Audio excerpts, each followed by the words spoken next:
विधानसभा निवडणुकीनंतर फडणवीसांचे मुख्यमंत्री होतील। भाजपा प्रदेश सरचिटणीस विजय चौधरींचा दावा आहे। विधानसभा निवडणुकीनंतर फडणवीसच मुख्यमंत्री होतील असा भाजपचे प्रदेश सरचिटणीस विजय चौधरींनी दावा केलाय।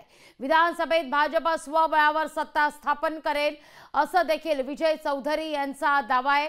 या घडीची महत्त्वाची बातमी आपण पाहतोय। विधानसभा निवडणुकीनंतर फडणवीसच मुख्यमंत्री होतील असा दावा आता भाजपकडून करण्यात येतोय। विजय चौधरी यांनी हा दावा केलेला आहे। जे भाजपा प्रदेश सरचिटणीस आहेत त्यांनी हा दावा केलेला आहे की विधानसभा निवडणुकीनंतर फडणवीसच राज्याचे मुख्यमंत्री असतील। या वक्तव्यानंतर या दाव्यानंतर महायुतीत खळबळ माजण्याची शक्यता नाकारता येत नाहीये। की लोकसभेमध्ये निश्चितपणाने आम्हाला काही सेटबॅक बसला असला तरी 100% विधानसभेमध्ये आम्ही भाजप महायुती म्हणूनच आमचा त्या ठिकाणी विजय होईल आणि पुन्हा देवेंद्र फडणवीस साहेब या राज्याचे मुख्यमंत्री होतील हे निश्चितपणाने मी आपल्याला ठासून सांगतो।